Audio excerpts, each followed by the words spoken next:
शुक्लां ब्रह्मविचारसारपरमामाद्यां जगद्व्यापिनीं वीणापुस्तकधारिणीमभयदां जाड्यान्धकारापहां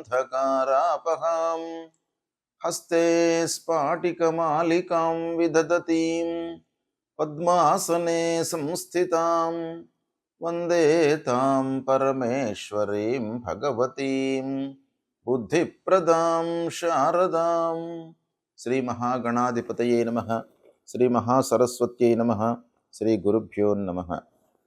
పంచగ్రహ కూటమి ఈ సంవత్సరము 2026వ సంవత్సరంలో మనకు 17 ఫిబ్రవరి 2026 రోజున ఉదయం 9:06 నుండి 19 ఫిబ్రవరి 2026 మధ్యాహ్నం 3 గంటల వరకు చంద్రుడితో కూడుకున్నటువంటి పంచగ్రహ కూటమి. అంటే ఇది 2 రోజులే ఉంటుంది. ఇది అమావాస్య యుక్తంగా చంద్రుడితో ఉన్నటువంటి పంచగ్రహ కూటమి. అంటే ఈ 5 గ్రహాల లోపల సూర్యుడు, చంద్రుడు, శుక్రుడు, బుధుడు, రాహువు వీళ్ళు ఇన్వాల్వ్ అయి ఉన్నారు. అంటే చంద్రుడు, సూర్యుడు, రాహువుతో ఇన్వాల్వ్ అయి ఉన్నటువంటి ఈ పంచగ్రహ కూటమి 2 రోజులు ఉంది. ఇందులో అమావాస్య కూడాను సంభవిస్తుంది.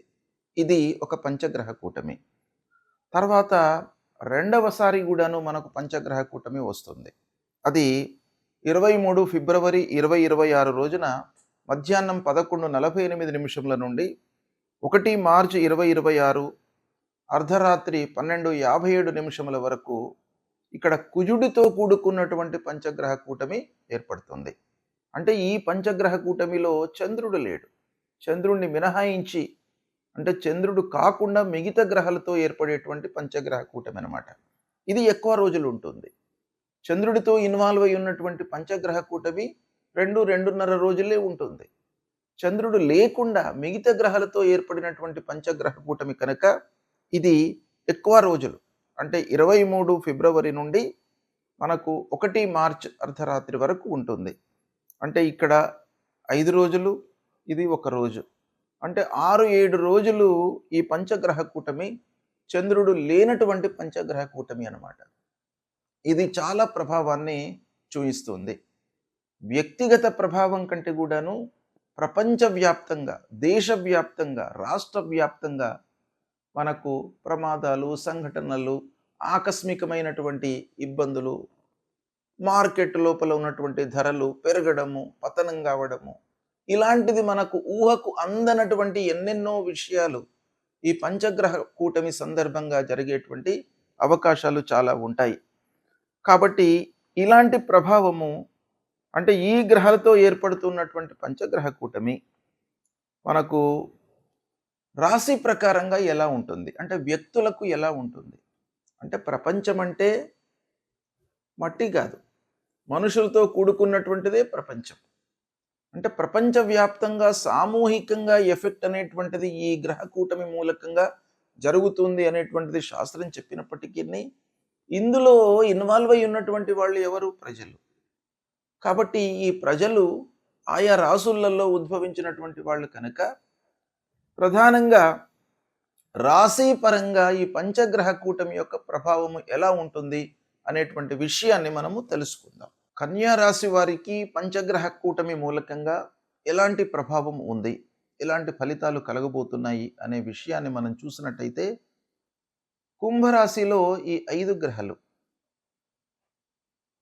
ఏ 5 గ్రహాలు? సూర్యుడు, అంగారకుడు, బుధుడు, శుక్రుడు, రాహువు. అంటే విభిన్న కారకత్వాలు కలిగినటువంటి ఈ 5 గ్రహాలు కుంభరాశిలో సంచరిస్తున్నాయి. మొదటి భాగంలో కుజుడిని మినహాయించి చంద్రుడితో యుతంగా పంచగ్రహ కూటమి ఏర్పడింది. అయితే ఈ పంచగ్రహ కూటమి కన్యా రాశి వారికి ఎలా ఉంటుంది అని అంటే 6వ స్థానంలో సంభవిస్తుంది. అంటే 6వ స్థానము, 6వ స్థానమే శత్రుస్థానము, రుణస్థానము, రోగస్థానము, ఆరోగ్యంపై ప్రభావాన్ని చూపించేటువంటి స్థానము. ఇలాంటి స్థానం లోపల కొన్ని గ్రహాలు మంచి ఫలితాలను ఇస్తాయి. సూర్యుడి గోచార రీత్యా 6వ స్థానంలో సంచరిస్తున్న సమయంలో మంచి ఫలితాలు ఇస్తాడు. అంగారకుడు కూడాను మంచి ఫలితాలు ఇస్తాడు. రాహువు కూడాను మంచి ఫలితాలు ఇస్తాడు. బుధుడు. ఒక్క శుక్రుడు మట్టుకు ఈ స్థానంలో ఉన్నప్పుడు విభిన్నమైనటువంటి ఫలితాలను ఇస్తాడు. ప్రతికూలమైనటువంటి ఫలితాలు ఇస్తాడు. ఇది ఇండివిడ్యువల్‌గా మనకు సంచరిస్తున్నటువంటి సమయంలో ఇచ్చేటువంటి ఫలితాలు. అయితే వీళ్ళందరూ గూడాను క్లబ్ అయ్యి కుంభరాశిలో సంచరిస్తున్నాడు. అయితే ఈ 5 గ్రహాల యొక్క ప్రభావం మూలకంగా మనకు చిన్న చిన్న ఆరోగ్య సమస్యలు కలిగే అవకాశాలు ఉంటాయి. కాపోతే రుణాలు, మీరు పూర్వము తీసుకున్నటువంటి రుణాలపై శ్రద్ధ చూపాలి. అంటే వాటిని మీరు రిపే చేయడానికై అన్ని విధాలుగా ప్రయత్నాలు చేయాలి. తద్వారా ఏమవుతుంది? ఆ రీపేమెంట్ మీద మీరు మనస్సు నిలపనట్టయితే అనవసరమైనటువంటి ఒత్తిడికి, మీరు ప్రెషర్‌కి గురయ్యేటువంటి అవకాశాలు ఉంటాయి. కాబట్టి దానిపైన మనస్సు నిలపండి. ఆరోగ్యం పైన గూడాను మనస్సు నిలపండి. ఆహార నియమాలను, ఆరోగ్య నియమాలను పాటించండి. వ్యాయామము, ధ్యానము, యోగా ఇలాంటివి చేస్తూ వీటిని కొన్ని రెక్టిఫై చేసుకోవడానికై ప్రయత్నాలు చేయండి. ఇక కేసులు, కోర్టు కేసులు, రాజకీయపరమైనటువంటి కేసులు, ఇలాంటి వివాదాలలో చిక్కుకున్నటువంటి వాళ్ళు కూడాను కొంత జాగ్రత్తగా ఉండాలి ఈ సమయం లోపల. అయితే ఓవరాల్‌గా ఈ 6వ స్థానంలో ఈ పంచగ్రహ కూటమి సంభవించడం మూలకంగా ఏంటంటే, మీరు శ్రమతో పనులు చేసినట్టయితే, అంటే కష్టపడి పనులు చేసినట్టయితే మీకు విజయము అనేటువంటిది సుసాధ్యమవుతుంది. అంటే కష్టే ఫలి అన్నటువంటిది ఇక్కడ మీకు ఈ 6వ స్థానంలో సంభవించడం మూలకంగా తప్పకుండా మీకు కలిసి వస్తుంది. కనుక ప్రతి విషయం పైన కూడాను మీరు మనస్సు నిలపాలి. కన్యా రాశి వాళ్ళు ఈ సమయం లోపల కష్టపడండి. తప్పకుండా ఆత్మవిశ్వాసం పెంచుకోండి. మీకు అన్ని విషయాల లోపల కూడాను విజయము చేకూరుతుంది. పంచగ్రహ కూటమి అంటే ఏమిటి? ఈ గ్రహాలు ఒక్క రాశిలో సంచరించడం మూలకంగా ఎలాంటి ఫలితాలు ఉంటాయి? అసలు ఈ గ్రహ కూటమి అనేటువంటిది ఎలా ఏర్పడుతుంది అనే విషయాన్ని మనము ఒక్కమారు చూసినట్టయితే, సాంప్రదాయ జ్యోతిష్యంలో మనకు 9 గ్రహాలను మనము తీసుకుంటాము లెక్కలోకి. వాటి యొక్క చలనము, వాటి యొక్క సంచారాన్ని దృష్టిలో పెట్టుకొని ఫలితాలను మనం చెప్పడం జరుగుతుంది. సూర్యుడు, అంగారకుడు, బుధుడు, గురువు, శుక్రుడు, శని, రాహువు, కేతువు. ఇవి 9 గ్రహాలు. రాహు, కేతువు ఎప్పుడు కూడాను వాళ్ళు సమసప్తక స్థితి లోపల ఉంటారు. అంటే ఒకరి నుండి ఒకరు 180 డిగ్రీస్‌లో ఉంటారన్నమాట. అంటే రాహు, కేతువులు ఎప్పటికి కూడాను కలవడం అనేటువంటిది జరగదు. అయితే మిగతా 8 గ్రహాలు కలవడానికి అవకాశాలు ఉంటాయి. దాన్ని ఆ 8 గ్రహాలు కలిసినట్టయితే, ఒక్క రాశిలో కలిసినట్టయితే దాన్ని అష్టగ్రహ కూటమి అని అంటారు. అంటే 8 గ్రహాలు ఒక రాశిలో చేరి సంచరించడం అన్నమాట. అదేవిధంగా షష్టగ్రహ కూటమి, పంచగ్రహ కూటమి అనేటువంటిది మనకు ప్రధానంగా వీటి యొక్క ఫలితాలు ఈ గ్రహాలు కలవడము అనేటువంటిది సంభవిస్తూ ఉంటుంది. అయితే ముఖ్యంగా ఈ పంచగ్రహ కూటమి అనంటే 5 గ్రహాలు, ఈ 9 లోపల 5 గ్రహాలు ఒక రాశిలో చేరినవి. అంటే కుంభరాశిలో ఈ 5 గ్రహాలు సూర్యుడు, అంగారకుడు, బుధుడు, శుక్రుడు, రాహువు. శని మీనరాశిలో ఉన్నాడు. కేతువు సింహరాశిలో సంచరిస్తున్నాడు. చంద్రుణ్ణి మినహాయించి మనం చూసినట్టయితే 5 గ్రహాలు కుంభరాశిలో చేరినవి. ఈ కుంభరాశిలో సంచరించడాన్ని మనం ఏమంటాం? పంచగ్రహ కూటమి అని అంటాం.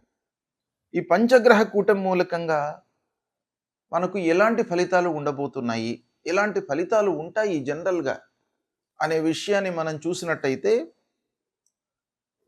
సామూహిక కర్మ ఫలితాలను ఒక్కసారి బయటకు తీసుకువచ్చేటువంటి ఒక స్థితి ఏర్పడుతుందన్నమాట ఈ కూటమి సమాగమం మూలకంగా.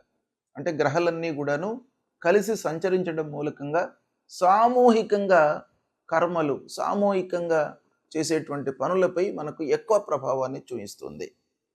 అంటే దీని సూక్ష్మంగా మనం చూసినట్టయితే, ఇది వ్యక్తుల కంటే కూడాను ఈ గ్రహ కూటమి మూలకంగా కలిగేటువంటి ఫలితాలు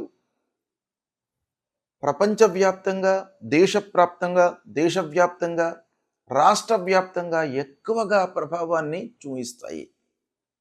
అంటే ప్రపంచవ్యాప్తంగా ఎలా ఉంటాయి? ఎక్కువ సంఘటనలపై ప్రభావం చూపిస్తుంది గనక, ప్రపంచ స్థాయిలో ఎలాంటి ప్రభావాలు ఉంటాయి? ప్రపంచ స్థాయిలో మనకు ఉండేటువంటి ప్రభావము, సంఘటనలు ఏంటంటే, రాజకీయ పరంగా, రాజకీయంలో ప్రపంచవ్యాప్తంగా దేశాలలో రాజకీయ మార్పులు, ప్రభుత్వాలపై ప్రజల యొక్క అసంతృప్తి, నియంతృత్వ పాలనలకు చరమగీతం పాడడము, అంటే నియంతృత్వ పాలనలు బలహీనపడడము, తర్వాత కొత్త రాజకీయ కూటమిలు ఏర్పడడము, అంతర్జాతీయ ఒప్పందాలు, యుద్ధాలు, ఉద్రిక్తతలు, వీటిపైన కూడాను చాలా ప్రభావం చూపిస్తుంది. అంటే సరిహద్దు వివాదాలు మళ్ళీ చెలరేగే అవకాశాలు ఉంటాయి. ఆయుధ పరీక్షలు, సైనిక కదలికలు, శాంతి చర్చలతో పాటు ఆకస్మికమైనటువంటి ఘర్షణలు, ఇక ఆర్థిక వ్యవస్థపై కూడాను ఈ పంచగ్రహ కూటమి యొక్క ప్రభావం ఉంటుంది. అంటే ప్రపంచ మార్కెట్ లోపల అస్థిరత అనేటువంటిది చోటు చేసుకుంటుంది. అంటే బంగారము కానివ్వండి, చమురు, డీజిలు, కరెన్సీలపై ఊగిసలాట, అంటే అస్థిరత ఏర్పడుతుంది. కొన్ని దేశాలకు భారీ నష్టం వాటిల్లేటువంటి అవకాశాలు ఉంటాయి. కొన్ని దేశాలకు ఆకస్మిక లాభం చేకూరుతుంది. అంటే ఒక దేశానికి నష్టం జరుగుతుంటే ప్రపోర్షనల్గా ఇంకో దేశము లాభపడేటువంటి అవకాశాలు మనకు ఉంటాయి. అవన్నీ కూడాను ఈ యోగం మూలకంగా సంభవించే అవకాశాలు ఉంటాయి. అంతేకాకుండా ప్రకృతి లోపల వైపరీత్యాలు ఏర్పడతాయి. అంటే భూకంపాలు, అగ్నిపర్వతాలు విస్ఫోటనం కావడము, సముద్ర తీర ప్రాంతాలలో తుఫాన్లు ఏర్పడము, వరదలు రావడము, వాతావరణంలో అతి తీవ్రమైనటువంటి మార్పులు ఏర్పడము, ఇలా ప్రపంచవ్యాప్తంగా జరిగేటువంటి అవకాశాలు ఉన్నాయి. ఇక దేశీయంగా భారతదేశంలో ఎలాంటి ప్రభావం చూపిస్తుంది అనంటే, పాలనపైన, రాజకీయాలపైన ప్రభావం చూపిస్తుంది. కేంద్ర రాష్ట్రాల మధ్య అధికార ఘర్షణలు తలెత్తేటువంటి అవకాశాలు ఉంటాయి. కీలక చట్టాలు, విధాన మార్పులు, ప్రజల ఉద్యమాలు పెరిగే అవకాశం ఉంటుంది. దేశీయంగా కూడాను ఆర్థికపరమైనటువంటి రంగం పైన ఎఫెక్ట్ కనబడుతుంది. అంటే స్టాక్ మార్కెట్లు ఆకస్మిక పతనము, పునరుద్ధరణ, వ్యవసాయము, మౌలిక వసతులు, పెద్ద పెట్టుబడులపై ప్రభావము, కొత్త పన్నులు లేదా ఆర్థిక విధానాలు, భద్రతపై, రక్షణపై కూడాను ప్రభావం చూపిస్తుంది. ఇలా దేశం పైన, రాష్ట్రం పైన మనకు తీర ప్రాంతాలపైన ప్రభావం చూపిస్తుంది. రాష్ట్రానికి సంబంధించినటువంటి ఖనిజాలు, పరిశ్రమలు, వ్యవసాయం ప్రధానమైనటువంటి రాష్ట్రాలు ఏవైతే ఉన్నాయో ఆ రాష్ట్రాల లోపల వర్షపాతము అసమానతగా ఉండడము, అంటే మనకు కాలానికి అనుగుణంగా వర్షాలు పడకపోవడము, దాన్ని అసమతుల్యంగా వర్షాలు పడడము, తద్వారా పంటల ధరల లోపల మార్పు, ఇవన్నీ కూడాను ఉండే అవకాశాలు ఉంటాయి. ఇక వీటన్నికి తోడుగా ఆధ్యాత్మికంగా మనకు మార్పులు వస్తాయి. అంటే ఇన్ని కష్టాలు ఒక పక్కన వచ్చే అవకాశాలు ఉంటాయి కాబట్టి సహజంగా మానవుడి లోపల ఆధ్యాత్మికత అనేటువంటిది పెరుగుతుంది. అంటే ప్రజల లోపల ధ్యానము, భక్తి ప్రపత్తులు, ఆధ్యాత్మిక చింతన, తర్వాత పాత సంప్రదాయాలకు సంబంధించినటువంటి విషయాలపై మనస్సు నిలపడము, సంప్రదాయ గ్రంథాలను చదవడము, గురువులను సేవించడము, సాధువులను సందర్శించుకోవడము, ఇలాంటి ఫలితాలు మనకు పంచగ్రహ కూటమి మూలకంగా ఓవరాల్గా ఉండే అవకాశాలు ఉంటాయి. వీటి నుండి అధిగమించడానికి మన సంప్రదాయం ప్రకారంగా ఏవైతే చెప్పారో, ఏం చెప్పారు, ఇలాంటి విపత్తులు జరుగుతున్నటువంటి సమయం లోపల మానవులందరూ కూడాను భగవంతుణ్ణి ఆరాధించడము, భగవంతుడికి కావలసినటువంటి జప తపాదులు, హోమాలు చేయడము, తద్వారా ఇవన్నీ కూడాను తగ్గేటువంటి అవకాశాలు ఉన్నాయి. మన హిందూ సాంప్రదాయంలో ఒక ఉత్కృష్టమైనటువంటి స్థితి మానవుడికి ఇచ్చింది. ఏంటంటే కరెక్షన్ చేసుకోవడానికి విపత్తులు సంభవించినప్పుడు భగవంతుణ్ణి మీరు ఆరాధన చేసినట్టయితే తప్పకుండా ఇవన్నీ కూడాను తగ్గుతాయి అనేటువంటిది ఒకటి మనకు శాస్త్రంలో చెప్పింది ఉన్నది. కాబట్టి ఇలాంటివి జరుగుతున్నప్పుడు భగవదారాధన, హోమాలు, యాగాలు, స్తోత్ర పారాయణాలు నిరంతరము చేయడం మూలకంగా ఇలాంటి ప్రభావాలు తగ్గి ప్రజల లోపల సుఖశాంతులు కలిగేటువంటి అవకాశాలు ఉంటాయి. శుభం.